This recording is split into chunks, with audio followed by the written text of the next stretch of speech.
see, so many people are getting that joke lately. We're the Brady kids, aren't we? Have you seen the movie, the Brady Bunch movie? You must. You must see it. If you're between 25 and 45, it's a requirement that you see this movie. I've seen it like 9 times. I go every Saturday to the first matinee. It's me and a bunch of 9-year-olds. I'm singing at the top of my lungs. I think I'll go for a walk outside now. The sun is calling my name. I hear it now. I just can't stay inside. They're like, shut up, lady! You're scaring us! I love that show, the Brady Bunch. TV messed me up when I was a kid. I watched so much TV. It messed me up starting with Flipper. Remember Flipper? Little boy stuck in a boat, doesn't know what to do. Flipper, Flipper! I need a screwdriver! The dolphin comes by. Beep, beep, beep! Screwdriver. I'm in the 4th grade. We go on a school field trip. Little boat ride around Manhattan to see the Statue of Liberty. I'm looking like the class idiot.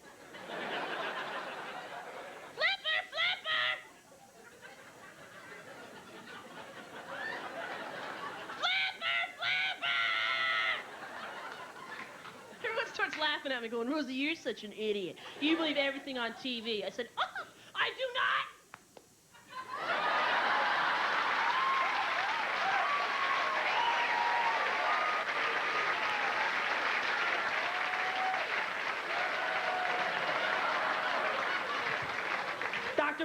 Dr. Bombay, emergency, come right away.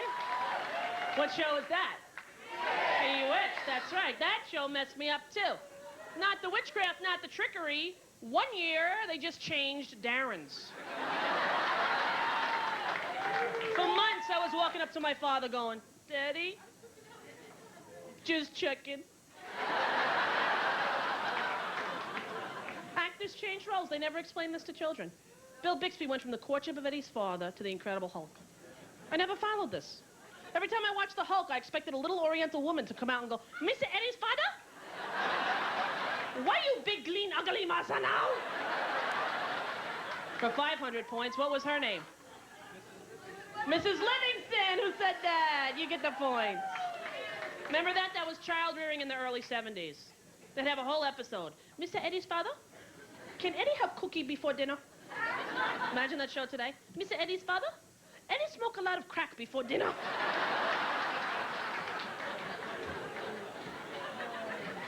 I watch too much TV, I admit it. My favorite show now? Rescue 911. Love that show. I had to make a deal with my sister that I wasn't allowed to watch it unless she called me first. Because you know what would happen? I live in LA, she lives in New York. 8:45, usually the best story's on. She's asleep. She's got 2 little kids. I call her house. There's a baby on the roof and I don't think they're gonna be able to get her down. She's dead asleep. Where's the baby? Where are you? Where are you and the baby? Hold on, hold on. It was the goddamn show, you know? So now 6 o'clock, my time in LA, every Tuesday, the phone rings, it's her. Hi, okay, a man falls in the river, an alligator comes by, bites his leg below the knee, they reattach it at the hospital. A small child is in the kitchen. The babysitter spills hot soup on her left arm. They do a skin graft, she's perfectly fine, no scarring occurs. A man has a heart attack while driving his pickup truck. His German Shepherd jumps into the cabin and drives the man to the emergency room.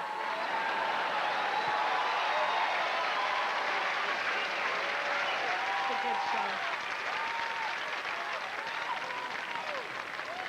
Just finished doing a Broadway show for an entire year. I did Grease. Let me tell you, it was a childhood dream of mine. And childhood dreams ought to be dreamed and not lived.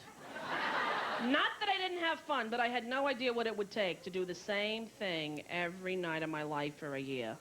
To do the same thing every night of my life for a year. To do the same thing every night. It was like living in the movie Groundhog Day. Without Andy McDowell to make it appealing.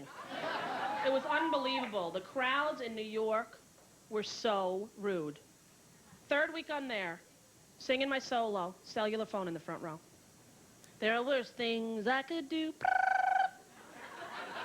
Mingle with a boy or two. I figured he'd be embarrassed, turn it off, you know, and look humiliated. Wrong. How you doing, Vinny? Yeah, you're gonna have to talk up. I'm at Grease. No, not the country, you fucking mook. The show. Yeah, that Rosie McDonald bitch can't sing for shit. Let me tell you that right now. Broadway. There was a fist fight in the 4th row one evening. Literally a fist fight. Elderly couple in the 4th row. 4 Goombas from Queens in the 5th row. They were drunk and loud and obnoxious the whole first act. I could hear them. I saw the old people sort of shifting uncomfortably. Beginning of the 2nd act, they turned nicely and asked them, could you please be quiet? To which the Goombas started to punch them in the head. They started to literally hit them and curse at them, and I'm having an anxiety attack now because you can't stop it. It's not like a stand-up comedy show where you can stop and talk. People are moving, the orchestra. I was like, oh my God, I danced off stage. Be right back.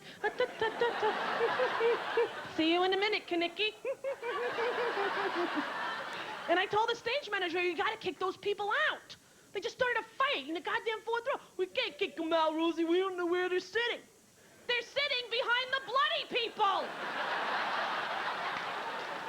They wouldn't kick them out. I was so mad. I did the rest of the play, but I didn't even look at the other actors. I stared at these people. I was like, yeah, Kanicki, sure. I'll meet you at Zuko's house.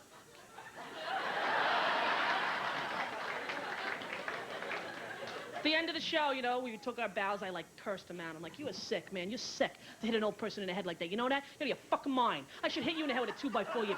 And the audience started to clap because at this point, they had seen the cast of Cocoon pummeled before their very eyes. But the next day, in the New York Post, Rosie O'Donnell has a nervous breakdown on the set of Grease.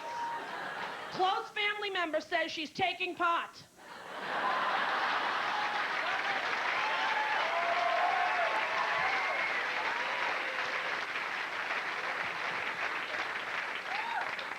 You know who replaced me when I left Grease?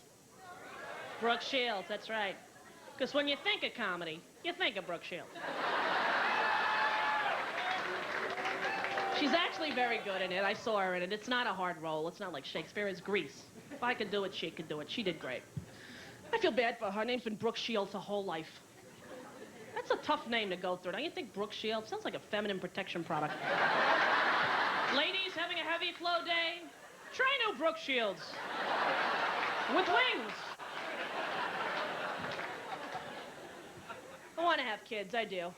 I'm 33 years old. I think I'm going to adopt. Single woman in the 90s. One of my friends, you know what one of my friends just did? They did artificial insemination. That's a scary concept. You know why? I don't want to have coffee with a stranger, never mind have their child. Because apparently men go in and donate and get money, and then they fill out a form, you know? So you look through the book, and you pick the father by the form, you know? And they're all 6'4", blonde hair, blue eyes, athletic.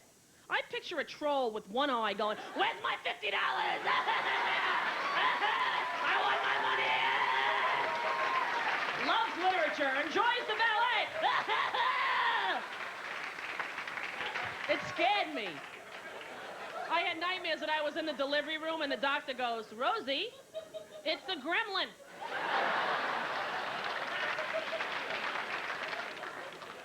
Fame is a weird thing. Get away with a lot. How about this O.J. Simpson? How guilty is that guy?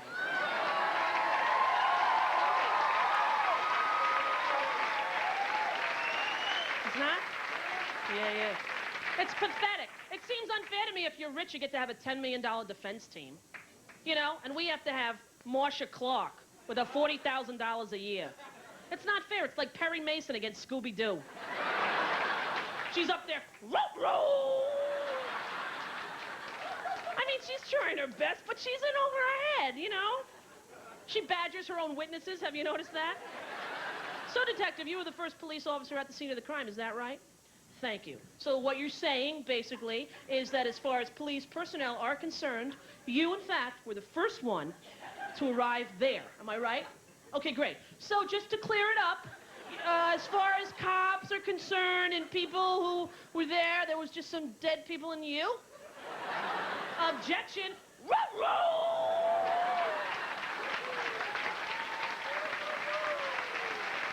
I feel bad for her, you know?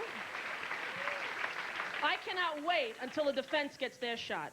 I can't wait to hear them explain away his blood at the crime scene on the wall. Their blood on his socks. What are they going to say? Okay, well, one time, OJ had a really bad root canal, and it was a little bit bloody, and he went to pick up his kids, and right before he walked in the house, he spit, and so that's the socks? Okay, well, one time, Nicole was at OJ's, and she got her period. And they didn't have anything there, so OJ said, wait a minute, take my sock. So she took the sock, and she put it there. And then she went home. And next, Ron Goldman came over to her house, and he had a really bad bloody nose. And Nicole said, oh my God, I don't have any paper towels, but here, take the sock.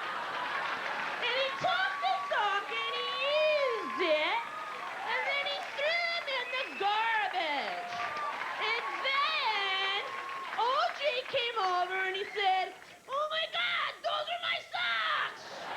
And he put them on, and that's how come he's totally innocent. We rest our case because he's the hurts guy. Guilty. I just think he's guilty. I do.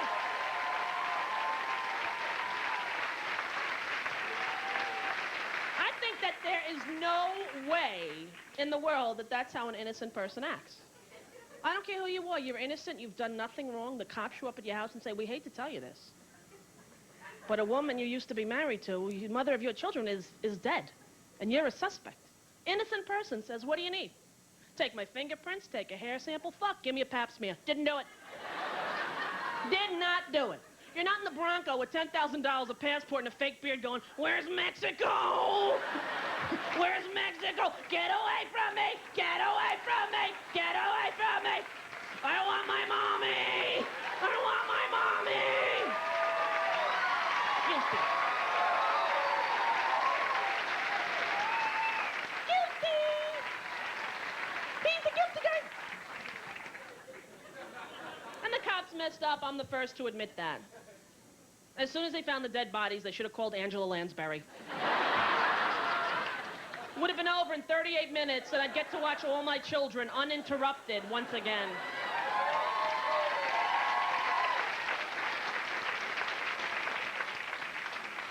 It's hard. It's really, you know, I mean, it's so pathetic because, let's face it, if this was an episode of Murder, She Wrote, we'd be so bored.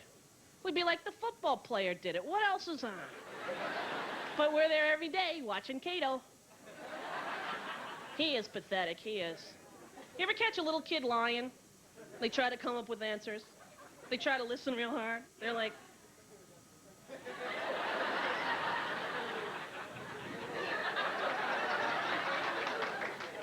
Yes, my name is Kato. Yes, my name is Kato.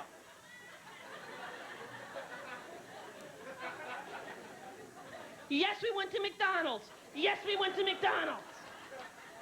Like he's scanning his forehead for the answers to possibly appear. Very credible. Not as credible as Rosa Lopez. I started Bronco at 10:45. Where's my money?